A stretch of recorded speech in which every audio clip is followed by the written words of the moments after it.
Episode 18. Hubungan rumit. Alvan berlari ke pinggir jalan. Dia mengeluarkan semua isi perutnya. Hok, hok. Dia sampai berjongkok karena merasa tubuhnya sangat lemas. Wajahnya terlihat sangat pucat. Alvan mengambil ponsel di sakunya dan menghubungi Reno, asisten pribadi sang Dedi. Halo Reno, bisa jemput aku di Jalan X? Baik Tuan Muda, jawab Reno di seberang telepon. Kemudian dia menutup panggilannya dan memasukkan kembali ponselnya di saku. Alvan berusaha berdiri dan berjalan ke arah mobilnya. Dia membuka pintu mobil dan segera masuk ke dalam. Tiba-tiba ingatannya kembali tertuju pada kekasihnya Ara yang kabarnya berada di rumah salah satu sopir pribadi dedinya itu. Apalagi saat ini cuaca sedang tidak mendukung. Langit terlihat begitu gelap disertai angin yang sedikit kencang. Alvan segera menghubungi adiknya Stella untuk menggantikan dirinya menjemput Ara. Jujur saat ini Alvan merasakan sakit perut yang luar biasa. Seingatnya dia tidak makan apapun yang membuatnya alergi. Bahkan dia ingat tidak mempunyai penyakit lambung. Jadi Alvan merasa sangat aneh dengan dirinya yang seperti itu. Setelah beberapa saat Reno datang dan mengetuk kaca jendela mobil tuan mudanya itu, Alvan membuka pintu dan terlihat sangat lemah sekali.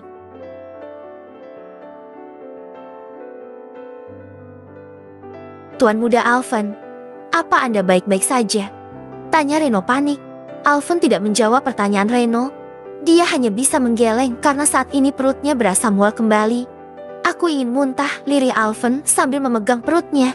Tuan Muda, mari aku antarkan ke rumah sakit, seru Reno yang kemudian masuk ke dalam mobil Alvan dan mengambil alih kemudinya. Alvan yang merasa sudah tidak kuat lagi menahan gejolak di perutnya, akhirnya memuntahkan isi perutnya kembali.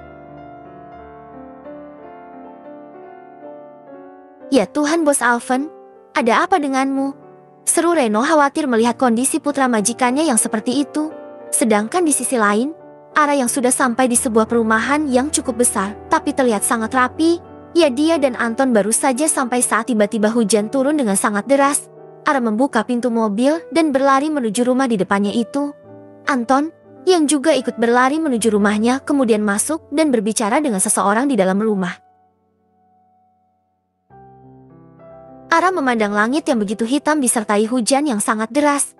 Tidak lama setelah itu Anton keluar dari dalam rumah dengan membawa sesuatu di tangannya. Nona, silahkan pakai handuk dan baju ini untuk mengganti pakaian Anda yang basah. Ini milik mama saya dan belum pernah dipakai sebelumnya, ucap Anton memberikan sebuah handuk dan kaos besar milik mamanya itu. Ara mengambilnya dengan terenyuh. Terima kasih. Maaf sudah sangat merepotkanmu Anton, ucap Ara merasa tidak enak hati. Tidak apa-apa Nona. Mari saya antar ke kamar mandi, ucap Anton. Kemudian Ara masuk ke dalam rumah Anton mengikuti pria muda yang berprofesi sebagai sopir di rumahnya itu. Selamat datang di gubuk kami Nona muda, Ara.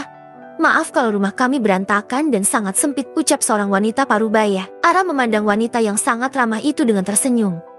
Dia juga yakin bahwa wanita parubaya itu adalah mama dari Anton. Tidak apa-apa Bibi, maaf juga saya tadi yang memaksa Anton untuk membawa saya ke rumahnya, jawab Ara. Silahkan Nona muda mengganti pakaiannya. Itu juga belum pernah saya pakai sebelumnya Nona. Perkenalan, nama saya Emilia. Saya adalah mamanya Anton. Dia putra kedua saya dan bekerja pada Tuan Stephen sudah sekitar 2 tahunan, ucap Emilia sambil memperkenalkan dirinya pada putri dari konglomerat Stephen Austen itu. Ara, jawab Ara singkat membalas jabatan tangan Emilia. Kemudian dia segera berlalu ke kamar mandi dengan arahan dari Anton. Sedangkan Alvan sudah berada di rumah sakit dan ditangani langsung oleh dokter pribadi Stephen.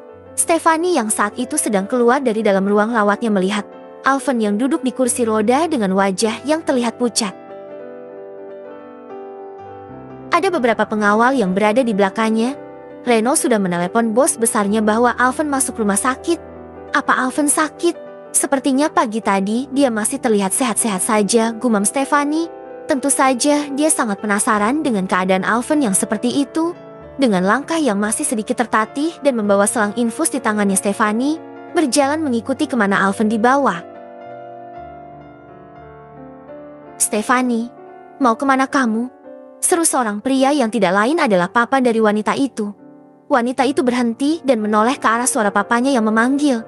Papa, aku tadi hanya jalan-jalan sebentar, jawab Stephanie. Wanita itu melihat sosok pria gagah berumuran sang papa berdiri tidak jauh darinya. Tuan Max ingin menjengukmu. Rapi kamu, malah pergi keluyuran seperti ini, ucap Papa Stefani. Maafkan saya Tuan Max, Stefani menunduk tidak berani melihat wajah dari pria yang sudah merenggut kesuciannya itu. Sampai dia hamil dan papanya menggunakan kehamilan Stefani untuk membuat Tuan Max bisa menikahinya. Ayo sweetie, kita kembali ke ruang rawatmu. Tidak baik keluyuran seperti ini padahal kamu masih belum pulih. Ucap Tuan Max sambil merangkul bahu Stefani. Wanita itu hanya menurut saja. Sudah sangat lelah rasanya apabila harus memberontak seperti dulu dan ujung-ujungnya dia dipaksa minum obat perangsang untuk melayani Tuan Max, pria yang sangat suka dengan gadis muda seperti dirinya. Di sisi lain, Stella dan David sudah sampai di rumah Anton. Hujan masih belum jua reda. David membawa payung dan keluar dari dalam mobil dan berlari ke arah pintu rumah itu. Sedangkan Stella tidak keluar dari dalam mobil karena David tidak memperbolehkannya. Tok, tok, tok. David mengetuk pintu itu. Tidak lama setelah itu ada seseorang membukakan pintu untuknya. Ceklek, Tuan David, kenapa Anda yang kesini? Tanya Anton heran kenapa malah David yang datang bukannya Alvin. Alvin sedang berada di rumah sakit sekarang. Dia merasa perutnya sakit dan mual saat akan menjemput Ara. Maka dari itu dia menyuruhku dan Stella datang untuk menjemput Ara, jawab David sambil menunjuk ke arah mobilnya dan melihat Stella berada di dalamnya.